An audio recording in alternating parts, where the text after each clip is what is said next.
तो अगर आपको डिटेल्ड समझना है कि हेल्थ इंश्योरेंस क्या होता है, हमें क्या सावधानियां बरतनी चाहिए हेल्थ इंश्योरेंस लेने से पहले, कैसे आप कैशलेस बेनिफिट्स ले सकते हैं, तो पहले वाले 3 वीडियो अगर आप देखेंगे तो आपके लिए बेहतर होगा चीज़ों को समझना। इस वीडियो में हम बात करने वाले हैं जो एक बड़ा कॉमन सवाल रहता है बहुत सारे कस्टमर्स की तरफ से कि क्या हमें एक इंडिविजुअल पर्सनल पॉलिसी लेनी चाहिए या फैमिली फ्लोटर पॉलिसी लेनी चाहिए, इसके फ़ायदे क्या है, इसके नुकसान क्या है। तो पहले समझ लेते हैं कि इंडिविजुअल पॉलिसी क्या होती है और फैमिली फ्लोटर पॉलिसी क्या होती है। इंडिविजुअल पॉलिसी का मतलब होगा कि अगर आप एज ए इंडिविजुअल सिर्फ एक पर्सन एक को इंश्योरेंस पॉलिसी खरीदता है अपने हेल्थ इंश्योरेंस के लिए किसी इंश्योरेंस कंपनी से, तो इसको हम इंडिविजुअल पॉलिसी कहते हैं। तो उसमें सिर्फ एक ही पर्सन कवर होता है इस हेल्थ इंश्योरेंस पॉलिसी में। उसकी अपनी टर्म्स एंड कंडीशंस होती हैं, क्या कवर होगा क्या नहीं कवर होगा, तो इसलिए आप पॉलिसी डॉक्यूमेंट्स को भी ध्यान से पढ़ लें। जो दूसरी तरह का एक पॉलिसी होती है जिसको हम फैमिली फ्लोटर पॉलिसी के नाम से जानते हैं, तो आप समझ सकते हैं कि ऐसी पॉलिसी जिसके अंदर पूरी फैमिली कवर हो सके उसको हम फैमिली फ्लोटर पॉलिसी कहते हैं, जिसमें आप अपने पेरेंट्स को भी कवर कर सकते हैं या आप अपने वाइफ, स्पाउस और अपने बच्चों को भी कवर कर सकते हैं।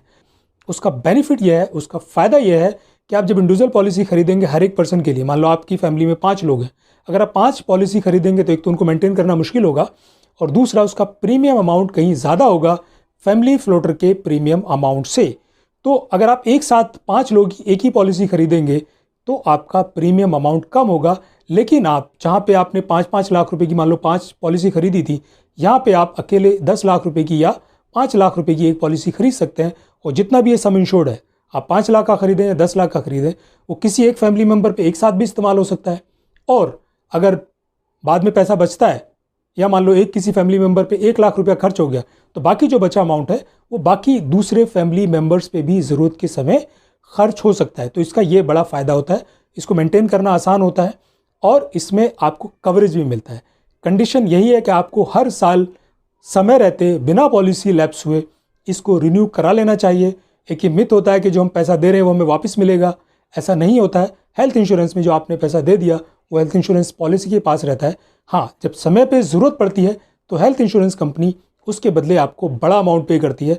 अस्पताल में लाखों के बिल बनते हैं तो उस समय आपकी जेब पे भार नहीं पड़ता है।